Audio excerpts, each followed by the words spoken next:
আমার প্রিয় নবম শ্রেণীর ছাত্রছাত্রীরা, আজকে আমরা পড়ব হচ্ছে মাইটোকন্ড্রিয়া। এর আগের দিন আমরা নিউক্লিয়াস পড়েছি। নিউক্লিয়াসকে কোষের প্রাণকেন্দ্র বলা হয়। কেন বলা হয়, খুব ইম্পর্টেন্ট প্রশ্ন ছিল। নিউক্লিয়াস কয় ভাগে ভাগ করা যায় সেটা আমরা জেনেছি। যদি নিউক্লিয়াসের উপাদানগুলো কি কি এবং নিউক্লিয়াসের মধ্যে জিন থাকে, জিন কাকে বলে, আমরা এগুলো সব জেনেছি। তো এবং ইউক্যারিওটিক এবং প্রোক্যারিওটিক আদি নিউক্লিয়াস, আদর্শ নিউক্লিয়াস সম্পর্কে একটা গঠনের একটা ধারণা নিয়ে নিয়েছি। এবার আমরা পড়ছি আরেকটা গুরুত্বপূর্ণ কোষ অঙ্গাণু, যেটি উদ্ভিদ কোষেও থাকে, প্রাণী কোষেও থাকে। সেটি হচ্ছে কি, কোষের মধ্যে কোষ যে বিভাগ, তার যে আজকে আমরা পড়ব মাইটোকন্ড্রিয়া।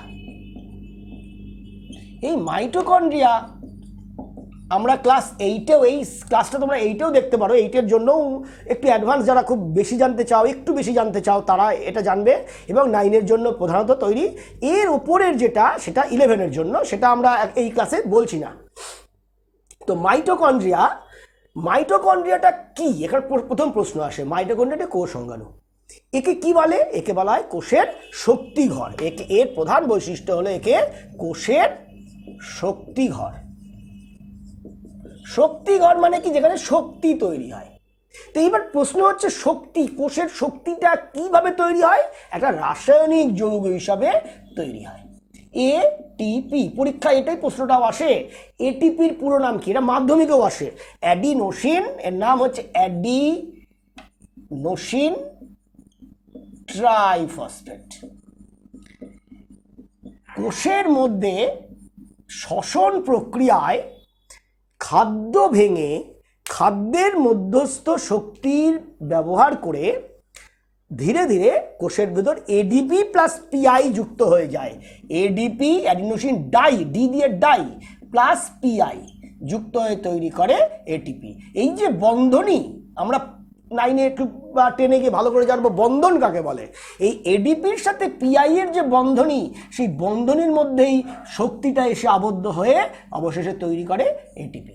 যেহেতু মাইটোকন্ড্রিয়ার মধ্যে এটিপি শক্তি উৎপন্ন হয় এবং এই শক্তি দিয়ে কোষের যাবতীয় কাজকর্মগুলোর ক্রিয়াকলাপ নিয়ন্ত্রিত হয়, তাই মাইটোকন্ড্রিয়াকে কোষের শক্তিঘর বলা হয়। খুব ইম্পর্টেন্ট প্রশ্ন। আসলে এবার আমরা জেনে নিই মাইটোকন্ড্রিয়ার কী রকম। মাইটোকন্ড্রিয়া উদ্ভিদ কোষেও থাকে, প্রাণী কোষেও থাকে। এখানে শক্তি উৎপন্ন হয়। তো মাইটোকন্ড্রিয়ার যদি একটা সাধারণ ছবি এঁকে নিই তাহলে বুঝতে সুবিধা হবে। তো মাইটোকন্ড্রিয়া দেখতে একটা বাদামের মতন। আমি মাইটোকন্ড্রিয়াকে যদি প্রস্থচ্ছেদে কেটে দিই তাহলে কীরকম পাবো? ধরো মাইটোকন্ড্রিয়াটা বাদামের মতন অংশ, এটাকে আমি দুটো খণ্ড করলাম। তার মানে দুটো খণ্ড করলে, এই যদি আমি খণ্ড করি এরকমই দেখতে হবে, ওরা দুটো একই রকম দেখতে হবে। দুটো খণ্ড হলো। তো এই দুটো খণ্ড যদি এভাবে চিরে আলাদা করে দিই তাহলে কিন্তু মাইটোকন্ড্রিয়ার ভেতরের অংশটা দেখতে পাবো। এটা একটা খণ্ড, এটা একটা খণ্ড। এই দিকেও যেমনভাবে জিনিসগুলো আছে, এর বাইরেও, এর ভিতরেও একই রকমভাবে জিনিসগুলো আছে। তো মাইটোকন্ড্রিয়ার প্রথম যে প্রশ্ন, মাইটোকন্ড্রিয়া যদি আমি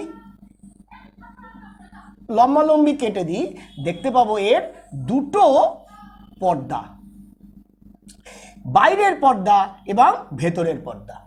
বাইরের পর্দা এবং ভেতরের পর্দা কিন্তু এরা প্যারালাল নয়। ভেতরের পর্দাটা খাঁজ কেটে ভেতরে প্রবেশ করেছে। বহিঃপর্দা, অন্তঃপর্দা। মাইটোকন্ড্রিয়ার কয়টি পর্দা? দুটি পর্দা। পর্দা দুটোর মাঝখানে কি একটা ফাঁকা জায়গা আছে, তাকে বলা হয় পেরিমাইটোকন্ড্রিয়াল স্পেস। দুটি পর্দার ফাঁকা জায়গাকে কি বলে? পেরিমাইটোকন্ড্রিয়াল স্পেস। কোন জায়গাটাকে বলে? এই জায়গাটাকে বলে পেরিমাইটোকন্ড্রিয়াল স্পেস। তো আমরা এই মাইটোকন্ড্রিয়াকে এবার কেটে দিয়েছি। এবার ভেতরের অংশটা দেখব। দুটো আবরণ, ভেতরের পর্দাটা দেখো খাঁজ কেটে ভেতরে ঢুকে গেছে। তার মানে অন্তঃপর্দাকে আমরা, অন্তঃপর্দা যে খাঁজ কেটে ভেতরের দিকে ঢুকছে, তার ভেতরের অংশটাকে আমরা কি বলবো? ভেতরে যে ঢুকে এই খাঁজগুলো আঙুলের মতন অংশ অন্তঃপর্দার, তাকে বলবো আমরা ক্রিস্টি। পরীক্ষায় প্রশ্ন আসে, ক্রিস্টি কি? ক্রিস্টি হলো মাইটোকন্ড্রিয়ার ভেতরের পর্দা আঙুলের মতন খাঁজ কেটে ভেতরে ঢুকে গেলে তাকে আমরা ক্রিস্টি বলি। তাহলে ক্রিস্টি ক্রিস্টি মাইটোকন্ড্রিয়ার অন্তঃপর্দা ভেতরের মতো আঙুলের মতন ভেতরে প্রবেশ করে যে প্রবর্ধক সৃষ্টি করে তাকে বলে ক্রিস্টি। সেই এবার মাইটোকন্ড্রিয়া তাহলে ক্রিস্টি কোনটা? ক্রিস্টি হলো এইগুলো হলো ক্রিস্টি, আমরা এই জায়গাটা ক্রিস্টি বললাম। এরপরে কি? এরপরে ভেতরের যে অংশটা মাইটোকন্ড্রিয়ার ভেতরে থাকে ম্যাট্রিক্স, তরলপূর্ণ অংশ ম্যাট্রিক্স। এই তারপরে 3 নম্বর পয়েন্ট কি? ম্যাট্রিক্স। ভেতরে অন্তঃপর্দার ভেতরে আছে ম্যাট্রিক্স। সেখানে কি আছে? সেখানে আছে 2 থেকে 6টি ডিএনএ, আমরা একটি দেখালাম, সার্কুলার মানে বৃত্তাকার ডিএনএ। এই ডিএনএ থেকে তৈরি হয় অল্প আরএনএ এবং এর ভিতর তৈরি হয় রাইবোজোম মাইটোকন্ড্রিয়ার ভেতরের কিছু প্রোটিন তৈরি করবার কাজ জন্য সেই রাইবোজোম লাগে। এখানে কি থাকে? এটা হলো ডিএনএ। ডিএনএ থেকে থাকতে পারে অল্প আরএনএ, আর কি থাকবে? আর থাকবে হচ্ছে 55S, আমরা পরে পড়বো রাইবোজোমের সময়, একে বলে ভেদবার্গ ইউনিট। 55S রাইবোজোমাল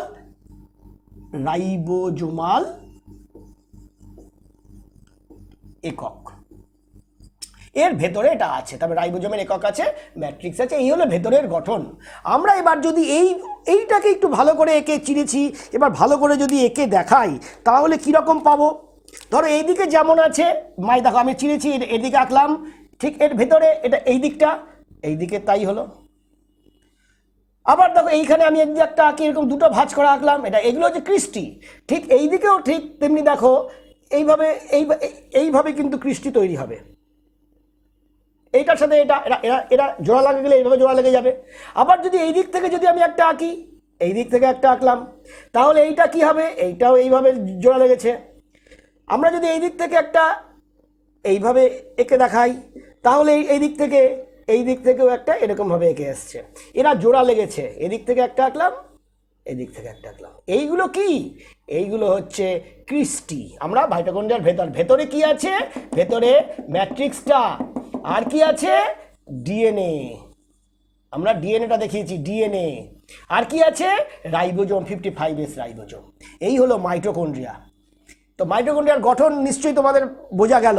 এবার মাইটোকন্ড্রিয়ার কাজ। মাইটোকন্ড্রিয়া কিন্তু খুব গুরুত্বপূর্ণ। আমরা একটা কাজ ক্লাসের প্রথমেই পড়েছি, মাইটোকন্ড্রিয়ার কাজ কি। তারপর ম্যাট্রিক্সে কি কি আছে আমরা জেনে নিই। তাহলে DNA, mitochondrial DNA, MT DNA, তাকে আমরা মাইটোকন্ড্রিয়াল ডিএনএ বলবো। অল্প আরএনএ আর 55S রাইবোজোমাল একক।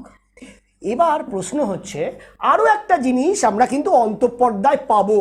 সেই অন্তঃপর্দায় যে জিনিসগুলো পাবো অনেকটা এরকম ড্রামস্টিকের মতন। তো এর নাম কি? F0F1 complex. একে আমরা অনেক সময় অক্সিজোমও বলতে পারি। F0F1 কমপ্লেক্সই প্রধান জিনিস যে এটিপি তৈরি করবার কাজে সাহায্য করে। F0F1 কমপ্লেক্স কোথায় থাকে? অন্তঃপর্দার মধ্যে থাকে। খুব ইম্পর্টেন্ট প্রশ্ন। তাহলে আমরা এবার মাইটোকন্ড্রিয়ার কাজগুলো জেনে নিই। মাইটোকন্ড্রিয়ার কাজগুলো, তো প্রথম কাজ কি? প্রথম কাজ হচ্ছে এটিপি উৎপাদন, অবশ্যই। তো তার আগে আমাদের জানা দরকার হচ্ছে মাইটোকন্ড্রিয়ায় কোন প্রক্রিয়াটা ঘটে। এটা কিন্তু 11-এ খুব ইম্পর্টেন্ট প্রশ্ন, এবং আমরা পরবর্তী ক্লাসে এইটা বিশদের প্রক্রিয়াটা সম্পর্কে আলোচনা করব। কোনটা হয়? এটা হলো সবাত শ্বসনের ক্রেবস চক্রের বিক্রিয়াগুলো ঘটে। ক্রেবস চক্রের বিক্রিয়া, আমরা ক্রেবস চক্র নিয়ে একটা ক্লাস করব এরপরেই হবে। ক্রেবস চক্রের বিক্রিয়াগুলি ঘটে। খাদ্য ভেঙে প্রথমে সাইটোপ্লাজমের মধ্যে পাইরুভিক অ্যাসিড উৎপন্ন হয়, গ্লুকোজ ভেঙে পাইরুভিক অ্যাসিড অনেকগুলো অ্যাসিড পর্যায়ক্রমে তৈরি করে, একে বলা ক্রেবস চক্র। বিজ্ঞানী হ্যান্স ক্রেবস আবিষ্কার করেন। কি কি চক্র আমরা একবার জাস্ট নামগুলো জেনে নিই, পরের ক্লাসে ভালো জানবো। Citric acid, cisaconitic acid, isocitric acid, oxalosuccinic acid, alpha ketoglutaric acid, succinyl CoA, succinic acid, fumaric acid, malic acid, oxalo acetic acid, তারপরে আবার সাইট্রিক অ্যাসিড। এই যে চক্রাকারে একটু উল্টোপাল্টা কিন্তু বলা যাবে না, এটা আমাদের 11-এ খুব ইম্পর্টেন্ট প্রশ্ন। একদম চক্রাকারে ঘটবে এবং প্রত্যেকটা অ্যাসিড থেকে আরেকটা অ্যাসিড জন্য প্রচুর এনজাইম আছে, উৎসেচক আছে, সেই উৎসগুলো সব মাইটোকন্ড্রিয়ার ম্যাট্রিক্সের মধ্যে আছে। 2 নম্বর যেটা সবাত শ্বসন, 2 নম্বর কি প্রান্তীয় শ্বসন। আরেকটা ইম্পর্টেন্ট প্রশ্ন, এগুলো পরীক্ষায় 11 তো একদম টোকা টোকা প্রশ্ন। প্রান্তীয় শ্বসন, প্রান্তীয় শ্বসন কি? প্রান্তীয় শ্বসন হচ্ছে এই যে এর মধ্যে বিভিন্ন প্রোটিন অণুগুলো আছে, প্রোটিন অণুগুলো বিভিন্ন প্রোটিনের দলা পরপর সাজানো, সেই প্রোটিন অণুগুলোর মধ্যে ইলেকট্রন প্রবাহিত হয়। আমরা এগুলো পরবর্তীকালে জানবো। সেই ইলেকট্রন প্রবাহিত হয় এবং প্রোটনের একটা ঘনত্বের তফাৎ ঘটে। এই প্রোটনের ঘনত্বের তফাৎ, সেই সাথে F0, আমরা পড়েছি একটু আগে F0F1 কমপ্লেক্স, প্রোটনের ঘনত্ব, F0F1 কমপ্লেক্স এবং ইলেকট্রন পরিবহন, এই 3টে ঘটনা মিলেমিশে এটিপি উৎপাদন। এটি হলো প্রান্তীয় শ্বসন, এটিপি উৎপাদন। তাতে সাহায্য করে কে? ইলেকট্রন পরিবহন, ইলেকট্রন পরিবহনের প্রোটিন।